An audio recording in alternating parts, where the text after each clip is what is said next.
Domésticas, Recife Frio, Aquários, O Som ao Redor, Bacurau. Citamos aqui apenas alguns dos filmes realizados por Kleber Mendonça Filho.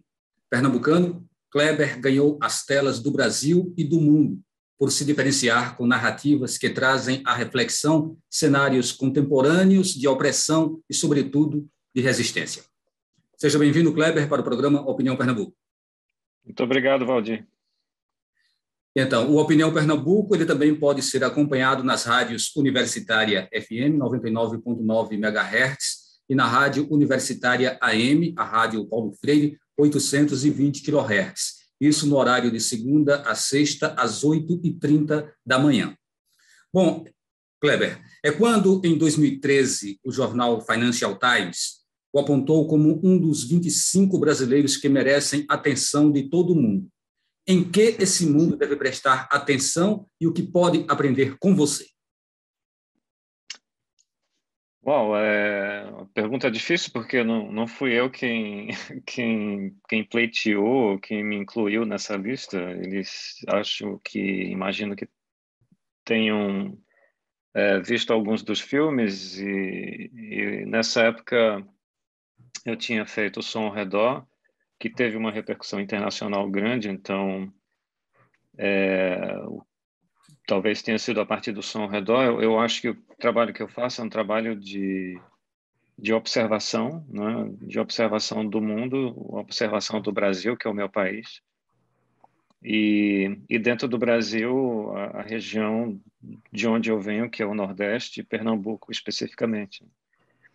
E os filmes que eu tenho feito têm alcançado algum grau de exposição que me surpreende, e eu acho que uma lista como essa do Financial Times é sempre uma surpresa, porque eu faço os filmes que eu sinto que eu preciso fazer, faço na língua portuguesa com sotaque brasileiro pernambucano, e fico sempre muito impressionado que os filmes têm sido discutidos em lugares que eu nunca imaginei que eles seriam discutidos. Então, o que esperar? Eu espero que seja apenas que eu seja visto como alguém que faz uma observação sobre o mundo, né? E esse mundo é o Brasil.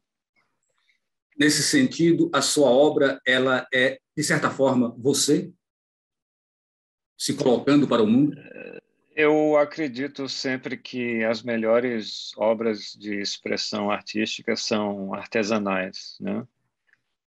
Inclusive nós hoje é muito fácil a gente se expõe muito a obras que não são artesanais, elas são industriais, né? O mundo já há muito tempo que é dominado por um sentido de produto e de indústria, né? Isso está na televisão, isso está no cinema, isso está na música, mas eu, como observador da cultura, né, como alguém que aprecia o cinema, por exemplo, eu sinto uma atração muito grande quando eu vejo que algo foi feito à mão, né? O que significa ser feito à mão? É algo que tem um toque muito pessoal daquele homem ou daquela mulher que fez aquele filme, né? Isso pode acontecer na televisão também. Isso com certeza acontece muito na música e na literatura. Então, acho que cada vez mais a gente tem como prestar atenção no que é produto massificado e no que é algo que foi feito de uma maneira muito pessoal. Não significa obrigatoriamente que quem trabalha na indústria não consegue fazer algo artesanal, né? E quem trabalha de maneira artesanal, às vezes, inclusive, cai na armadilha de fazer algo que não tem tanta personalidade, né? Não tem aquele toque pessoal. Então, de fato, quando eu olho para os meus filmes, eu não sei muitas vezes o que eles são, mas uma coisa que eu espero que eles sejam é que eles sejam pessoais e artesanais, porque foram assim que eles foram feitos. O mercado costuma fazer uma crítica a esse modelo de produção, essa produção mais autoral, mais artística, mais burilada, né? Que, inclusive, contém mais a verdade e mais o sentimento do realizador. Pelo fato de que nem sempre esse modelo de produção ele é arrebatador como os blockbusters. Mas aí, no teu caso, você além de ser um filme com qualidade, você também consegue arrebatar prêmios em todo o mundo e consegue levar pessoas para a bilheteria. Você está dando uma lição a esses críticos? Essa lição não foi planejada, Valdir. Eu mesmo me surpreendo com o resultado que alguns filmes têm. Eu acho que a indústria gosta de espalhar a ideia de que os filmes autorais são chatos e se não são de interesse para ninguém, né? Quando, na verdade, a obra de expressão artística ela é muito difícil ela é muito imprevisível, né? Um pouco. Eu acho que os melhores filmes e livros e obras de literatura são um pouco como pessoas, né? Pessoas são imprevisíveis. Pessoas têm personalidade, né? Pessoas têm um certo jeito, um certo estilo. E como explicar por que alguém é muito querido ou porque alguém sabe falar ou não sabe falar, ou gosta de matemática ou não tem jeito para letras? É um pouco como cada filme né? E eu acho que há uma vala, né? Um abismo entre, principalmente no Brasil, dentro da ideia de cinema brasileiro, existe uma separação grande entre o cinema comercial e o cinema autoral, né? Os dois se atacam muito e ao mesmo tempo, por exemplo, hoje nós temos o fenômeno dos filmes de super-heróis que há sempre a possibilidade de um desses filmes prestar, mas para mim a grande maioria deles é horrível. Eles parecem ter sido feitos por um aplicativo e, e isso para mim vai gerando um cansaço, né? Um cansaço que não é só meu. Acho que milhões de pessoas têm sentido isso no mundo inteiro. Mas de qualquer maneira é assim que a indústria funciona, né? Funciona com algoritmos e uma matemática aplicada para atingir um sucesso. Só que o sucesso muito raramente acontece de forma plena, né? Dito isso, eu não sou contra os filmes populares. Inclusive, eu sempre quis fazer filmes populares e o Bacurau, eu acho que é o filme que chegou mais perto de ser um sucesso popular, né? Eu, por exemplo, acho Tubarão, dos anos 70, o filme do Spielberg, um grande filme e um filme muito popular. Então, juntar esses dois lados, de fato, é imprevisível e muito, muito raro. Maravilha, Kleber. Você morou na Inglaterra dos 13 aos 18 anos, não é isso? E depois voltou para Recife. Aí eu pergunto, ter morado lá o deixou menos recifense ou mais pernambucano ainda? É o que existe de cosmopolitismo por aqui que pode ser comparado ao cosmopolitismo de Londres e que reverbera na tua obra. Eu morei na Inglaterra porque a minha mãe era estudante e ela foi fazer o doutorado dela, né, com a bolsa paga pelo governo brasileiro. Minha mãe foi historiadora e ela teve uma influência muito grande na maneira como eu vejo as coisas e na minha vida, claro, não só por ser minha mãe, mas por ter sido uma grande mulher. E quando nós voltamos da Inglaterra, né, fiquei de 13 a 18 anos lá. Quando eu voltei para o Recife, eu não tive. Na verdade, quando eu fui para a Inglaterra, eu gostei muito da Inglaterra logo, né? E quando eu voltei da Inglaterra para o Recife, eu regostei imediatamente do Recife. Então, eu estava interessado pelas duas coisas, né? E eu percebi que o Recife, e lembra, isso foi 30 anos atrás, né? 33 anos atrás. Então, a noção do Recife pré-movimento Mangue e pré-cena de audiovisual cinema pernambucano, o Recife tinha uma mentalidade já que era diferente, né? Eu achava que existia do próprio recifense uma atitude muito negativa em relação à própria cidade e à ideia de Pernambuco. Mesmo assim, existia uma identidade muito forte que me atrai até hoje e uma sensação muito clara de que nós, pernambucanos, a gente pertence a algo mas isso não é, eu não vejo isso como um sentimento bairrista, eu acho que é mais uma sensação quase subterrânea que existe em Pernambuco. Isso me atrai, sempre me atraiu muito em Pernambuco. Ao mesmo tempo que eu acho o pernambucano um pouco fechado, principalmente se comparar com o carioca, com o baiano. Existe uma coisa meio ibérica, meio portuguesa em Pernambuco. E eu sempre eu cresci com pais que sempre admiraram e gostaram de coisas de Pernambuco e eu acho que isso passou de alguma forma e eu sou fascinado pelo Recife, eu gosto do Recife, eu acho que o Recife tem coisas que me apaixonam e tem coisas que me enfurecem. Eu acho que esse equilíbrio termina mantendo é, o amor vivo, né? Porque se fosse só raiva, eu obviamente detestaria apenas, né? Ou se fosse só amor, eu acho que não teria graça. Mas o Recife me mantém ao mesmo tempo interessado e querendo brigar muito, né, para melhorar, porque por mais que existam cabeças incríveis em Pernambuco, tem também para contrabalancear muita gente estúpida e quadrada, né, e que parece lutar para manter o nível baixo, né? Mas no final das contas a gente consegue sair por cima, eu acho. Você fez uma sátira à degradação do meio ambiente, à poluição no mundo, e você trouxe a metáfora de um Recife frio. Esse inverno agora houve uma baixa de temperatura aqui, muita gente lembrou de você. Você estava visionário, você estava prevendo o Recife frio, ou o Recife sempre teve essa frieza que está contida na tua metáfora? A ideia do Recife Frio veio de uma cidade, voltando para o que eu acabei de falar na minha última tentativa de resposta, os piores momentos da nossa cidade é quando ela é dominada só por quem quer fazer dinheiro, não é só por quem quer ganhar dinheiro. Então, isso significa que o Recife é dominado, por exemplo, pela ideia de shopping, né? Essa é uma ideia forte que está em Recife Frio no filme.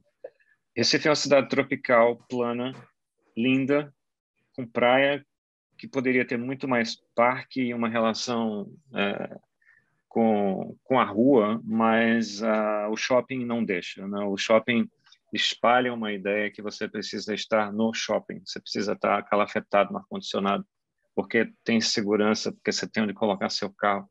Todas essas são ideias artificiais criadas pelo mercado que terminam dominando a maneira como as pessoas se relacionam com a cidade. E aí Recife Frio veio exatamente dessa ideia. Em cima disso, a nossa identidade, nós somos tropicais, né? E, claro, o Nordeste é mais tropical que o Sudeste, por exemplo, ou que o Sul, mas o meu ponto principal do filme é que nós brasileiros, como um todo, do Rio Grande do Sul ao Amazonas, nós somos tropicais, né? A nossa identidade nacional é ser tropical. E isso mexe com toda uma questão que termina desembocando no racismo e num certo sentido de síndrome de vira-lata do brasileiro, né? Então, tudo que é frio, cachecol, casaco, é sofisticado, né? Porque não é brasileiro, na verdade, é estrangeiro. Então, o filme também pega muito dessa ideia que eu acho que é um drama interno brasileiro muito curioso, né? Se você vê as reportagens, notícias na internet, na televisão, com a onda de frio, que tomou boa parte do país e trouxe de volta a neve aos estados do sul, existe um orgulho, né? Existe uma, uma fantasia do desenvolvimento do dia para a noite com o simples fato de que caiu neve naquela região. Então, para mim, isso é muito interessante observar como brasileiro, né? E o filme é isso. Ok, Kleber. A gente está conversando com o cineasta Kleber Mendonça Filho e sua visão sobre o cinema em Pernambuco, no Brasil e no mundo. A gente faz um intervalo e volta daqui a pouco.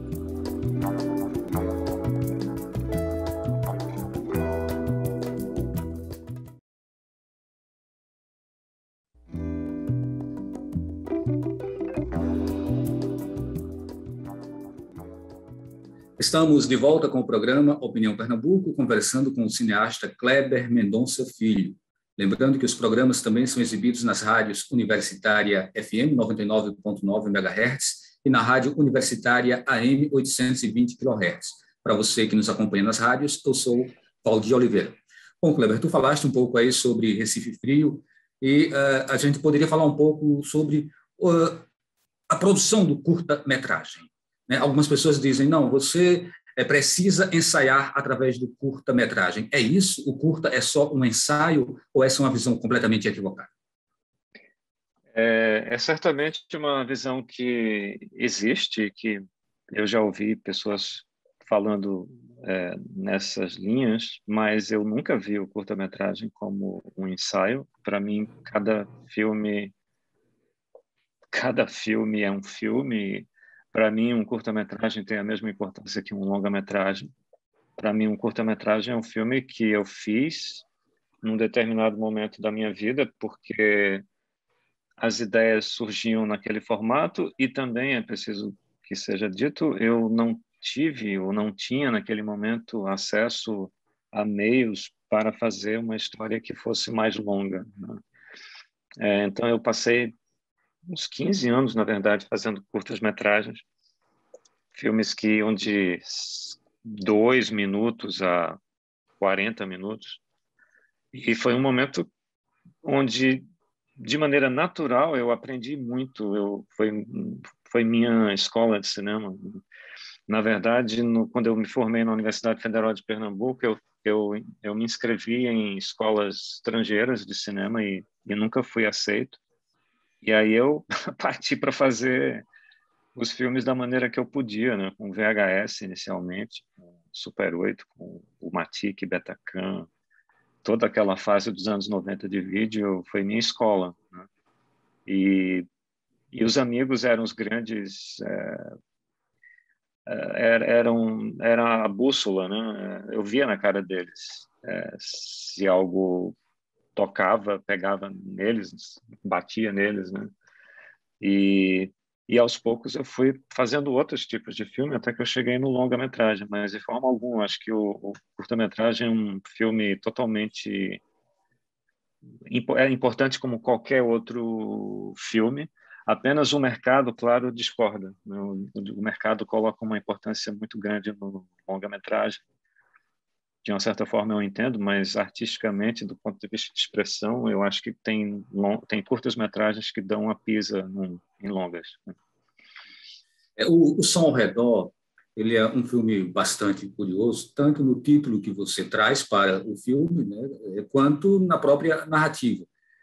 E aí, eu te pergunto, como se passam essas leituras do que poderia ser um cinema verdade, um cinema direto, um cinema mais documental, ou um cinema ficção? Me parece que tudo isso acaba sendo colocado dentro dessa estrutura narrativa que você traz para a tela, né? Uhum. E isso acaba tendo uma força muito grande que surpreende e acaba levando prêmios, né? Gostaria que você falasse um pouco por aí, né? E o que o Som ao Redor ele pode ter a ver com, por exemplo, Aquários, tá? Você percebe que você dá uma continuidade na sua busca por desenvolver uma narrativa que seja questionadora, que abra os olhos da sociedade, dos governos, das pessoas para aquilo que está acontecendo e às vezes nem sempre é percebido que está de fato ao seu redor? Eu não tenho nunca o desejo como você colocou agora, de abrir os olhos de ninguém. Eu acho que você fazendo um bom filme, contando uma boa história, as pessoas poderão, caso elas se deem a oportunidade de ver aquele filme, estabelecer uma comunicação, um diálogo com o filme, né? E eu morei muitos anos no bairro de Setúbal, na zona sul do Recife, que é um bairro um pouco estranho, porque não é mais Boa Viagem e ainda não é Piedade, então ele fica ali meio no meio, e, me parece que falta muito personalidade ao bairro de Setúbal, e a personalidade do bairro são os prédios e aquele ambiente muito de concreto e cimento, né? Mas eu morei lá e eu tive bons anos da minha vida, mas eu observava muita coisa que para mim era estranho, porque é como se a vida na sociedade a gente fosse uns ratinhos de laboratório, né? A gente tem todos aqueles corredores e aquelas gaiolas onde os ratinhos de laboratório vivem e cada movimento foi construído por alguém, né? Aquilo foi projetado para ser daquele jeito. E a paranoia com a segurança, os muros altos, as cercas elétricas e os alarmes e os carros piscando à noite na rua. Então, tudo isso foi acumulando ideias, né? E o Som ao Redor terminou sendo esse filme que é uma observação de uma rua, né? O filme se passa na rua José Moreira Leal. No filme, ela não tem nome, mas é a rua José Moreira Leal. E, e uma vez eu falei, né? Mais uma vez para os amigos, eu falei uma vez, o que vocês acham de o filme se passar num engenho de cana, mas na verdade ele está disfarçado de uma rua.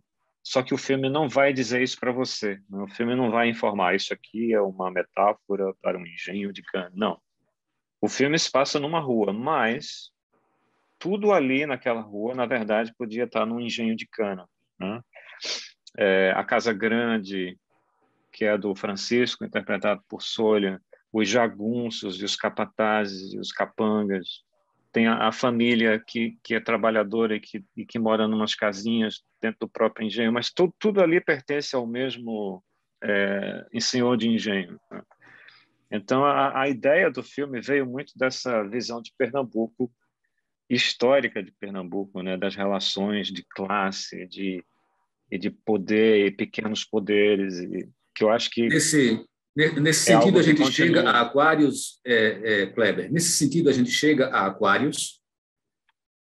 Totalmente, porque é, de maneira não planejada, mais uma vez, o Aquarius surgiu também da onda que continua, na verdade, né, de demolições da cidade do Recife.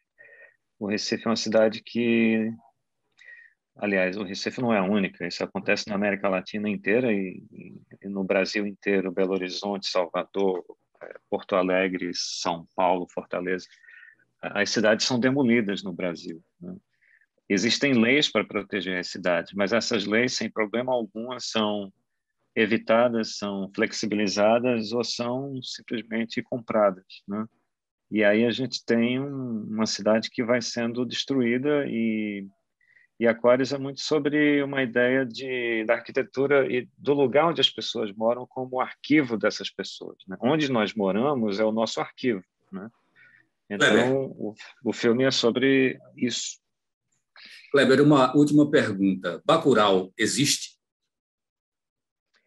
Bacurau existe. Bacurau tanto existe que o impacto e a reação das pessoas, acho que prova isso, né? Bacurau não necessariamente existe como aquela comunidade, mas existe na nossa cultura, né? Na forma de ver situações e como a gente consegue, usando a cultura e o conhecimento histórico, entender o que se passa, né?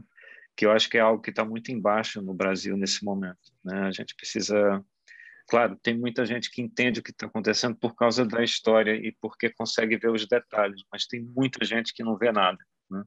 A gente está num momento de cegueira profunda e hoje, antes de entrar aqui na entrevista com você, eu vi o noticiário do Afeganistão e é curioso como tem tanta coisa semelhante, né, com o que está acontecendo hoje no Brasil de Bolsonaro, com essa gangue de vândalos que está no governo e não é tão diferente em ideia do que acontece com o Talibã no Afeganistão. Então, eu acho que com conhecimento histórico, o filme Bacurau e a história que eu e Juliano Dornelles a gente criou, eu acho que ela vem muito da verdade, não uma verdade histórica do Brasil e do Nordeste e do Sertão. E essa verdade que está nos detalhes, ela foi captada por muita gente. E a gente realmente teve uma experiência muito difícil de descrever com esse filme quando ele estreou no Brasil. Kleber, é maravilhosa essa tua reflexão. Acho que, de fato, a gente está num momento muito delicado do nosso país. Isso que acontece no Afeganistão é um absurdo, né? Eu estava acompanhando também os noticiários hoje e fiquei muitíssimo preocupado. E a gente só pensa nesse Brasil e a gente, de repente, pensa em Bacurau, né? A gente agradece a tua participação, Kleber. Foi muito bom ter você aqui conversando com a gente. Foi um prazer conversar com você, Valdir. Acabamos de conversar com o cineasta Kleber Mendonça Filho. Eu sou o Valdir Oliveira e agradeço a todos e todas que estiveram com a gente nesse programa. A gente se despede por aqui com uma cena do filme Bacurau. O senhor sabe alguma coisa que aconteceu com aquele caminhão-pipa? Eu não entendi. O senhor sabe alguma coisa daquele caminhão-pipa? O que foi que aconteceu? Chegou todo crivado de bala. Pá! O que aconteceu ali? Você tá entrando inocente. Vai tomar no cu, seus filhos daqui!